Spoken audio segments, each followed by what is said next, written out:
Dear student, আজি এইটো class হৈছে ৰিভিজন ক্লাছ অন ৰিপ্ৰডাকশ্যন। আগৰ ক্লাছবিলাকৰ এটা চামাৰী মই ইয়াত দিম, তোমালোকে এইটো ইম্পৰ্টেণ্ট হয়, তোমালোকে চাই যাবা।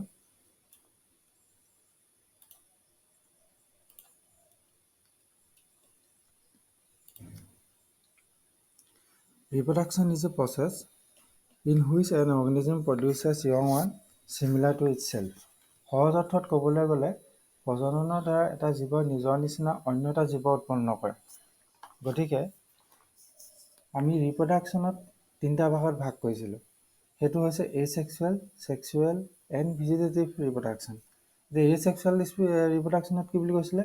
when offspring is produced by a single parent. গতিকে এছেক্সুৱেল ৰিপ্ৰডাকশ্যনত সদায় single parent জড়িত আছিল, with or without the involvement of gamete formation. তোমালোকক মই গেমেটৰ বিষয়ে আগত কৈছিলোঁ, মেল আৰু ফিমেল গেমেট যি দুটা আছিলে, ইয়াত এইবোৰ একো প্ৰডিউচ নহয়। এছেক্সুৱেল ৰিপ্ৰডাকশ্যনত এইবোৰ একো প্ৰডিউচ নহয়, অকল ছিংগুল পেৰেণ্ট ইনভলভ হয়, তাকে কোৱা হয় এছেক্সুৱেল ৰিপ্ৰডাকশ্যন। এছেক্সুৱেল ৰিপ্ৰডাকশ্যনত ছিংগুল পেৰেণ্ট ইনভলভ হ'ব আৰু without involvement of gamete formation.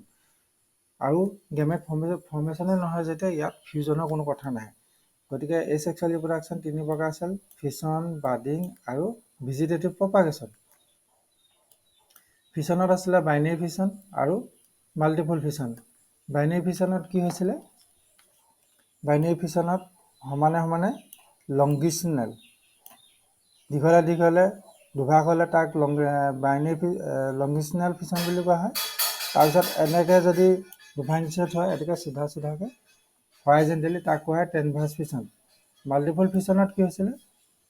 বহুতো নিউক্লিয়াছ ফৰ্ম হৈছিলে, তাৰপিছত তাৰ চাৰিওফালে চাইটোপ্লাজমবিলাক একুমুলেট হৈছিলে আৰু বহুত ইণ্ডিভিজুৱেল উৎপন্ন হৈছিলে, তাক কোৱা হয় মাল্টিপল ফিছন।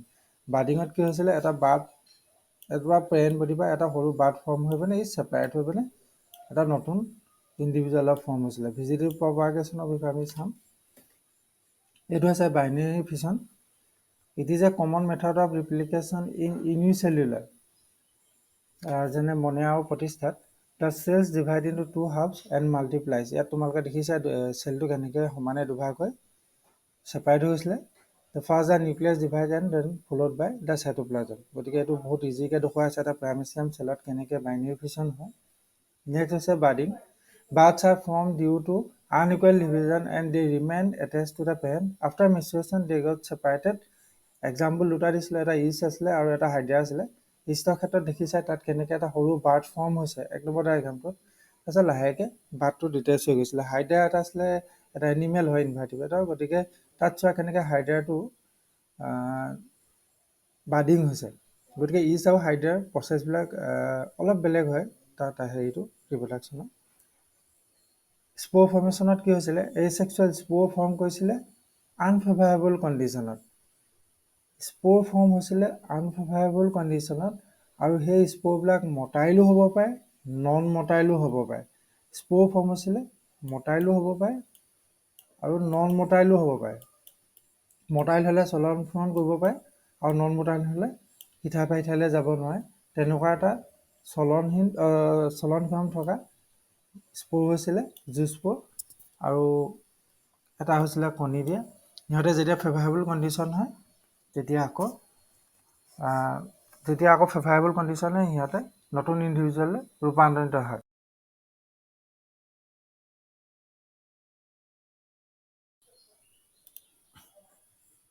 ভেজিটেটিভ প্ৰপাগেশ্যনত কি হয়? Many plants are propagated from vegetative parts. ইহঁতৰ বহুত কিছুমান আমাৰ উদ্ভিদ আছে যিবিলাকে ইহঁতৰ যিকোনো ভেজিটেটিভ পাৰ্টৰ পৰা, যিকোনো প্লাণ্ট বডিৰ পৰা ইহঁতে নতুন প্লাণ্ট বডি উৎপন্ন কৰিব পাৰে। এই ক্ষেত্ৰত কি হয়? These are known as vegetative propagule. এই অংগবিলাকক প্ৰপাগল বুলি কোৱা হয়, যিবিলাকৰ পৰা উদ্ভিদে এটা নতুন উদ্ভিদৰ উৎপন্ন কৰিব পাৰে। Mostly they contain nodes which on contact with the soil and nutrient develop roots and form new plantlet. মানে সেই উদ্ভিদবিলাকত কিছুমান নোট আছে যিবিলাকে ছইলৰ কণ্টেক্টত আহিলে এটা নতুন উদ্ভিদৰ উৎপন্ন কৰে। যেনে ধৰি লোৱা এই গছজোপাৰ পৰা এটা ষ্টেম দৌৰি গৈছে, আঁতৰি গৈছে মেইন প্লাণ্ট বডিৰ পৰা। ইয়াত এটা নোট ছইলত লাগি গৈছে, চোৱা। আকৌ এই অংশৰ পৰা বেলেগ এটা অংশলৈ আঁতৰি গৈছে ষ্টেমডাল, ইয়াত আকৌ ছইলত ডিপ হৈ গৈছে। বাকী অংশটো এয়াৰতে আছে, অকল এই অংশটোক চইলত ডিপ হৈ গৈছে। এইটোক কোৱা হয় নোড, এই অংশটোক কোৱা হয় নোড। দুটা নোডৰ মাজৰ অংশটোক কোৱা হয় ইণ্টাৰনোড। এতিয়া এই নোড অংশটোৰ পৰা এটা নতুন প্লান্ট বডি উৎপন্ন হৈছে। Same to mother plant. ইয়াত সেইটোৱে কৈছে, mostly they contain nodes which on contact with the soil and nutrient develop roots and form a new plant.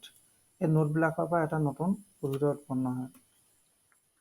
নাৰ্চাৰীবিলাকত কিছুমান পদ্ধতি ভেজিটেটিভ ৰিপ্ৰডাকশ্যন আৰ্টিফিচিয়েলি ইউজ কৰে, যাৰ দ্বাৰা বহুত এটা প্লান্ট বডিৰ পৰা কাটিং কৰি বহুত প্লান্ট বডি উৎপন্ন কৰে। ধৰি লোৱা এটা মেইন প্লান্ট বডি, সিহঁতৰ এটা ডাল উইথ লিভছ এটা কাট কৰে, তাৰপিছত সেইটো আকৌ যদি আমি নতুন মিডিয়াম বা চইলত ৰুই দিয়া হয়, তাৰপৰা নতুন ইণ্ডিভিজুৱেল উৎপন্ন হয়।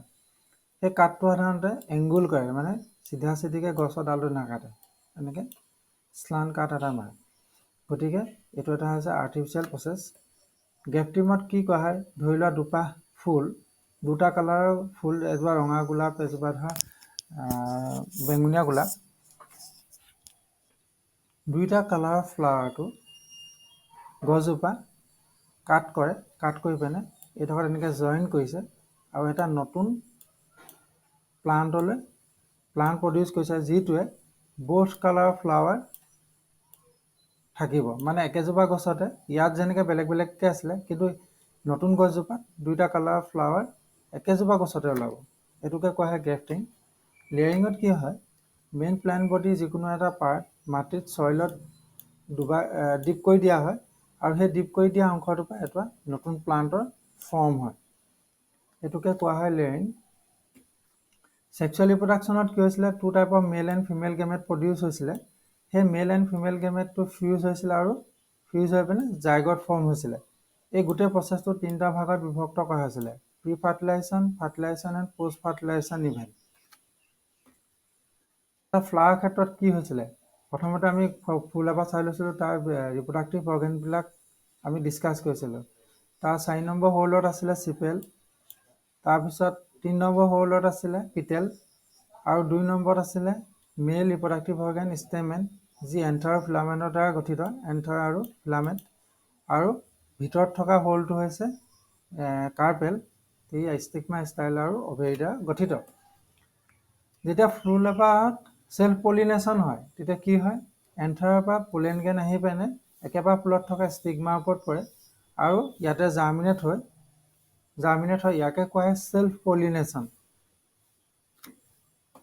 ক্ৰছ পলিনেশ্যনৰ ক্ষেত্ৰত কি হয়, এপাহ ফুলৰ পৰা অন্য এপাহ ফুললৈ পলেন অণুটো ট্ৰেন্সফাৰ হয়।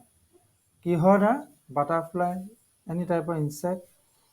আগত কি হৈছিলে, একেবাৰে ফুলতে পলেন অণুটো পৰিছিলে ষ্টিগমাত, কিন্তু ক্ৰছ পলিনেশ্যনত ই ট্ৰেন্সফাৰ হয় পলেন অণুটো বেলেগ এটা ফ্লাৱাৰলৈ, ইয়াকে কোৱা হয় ক্ৰছ পলিনেশ্যন।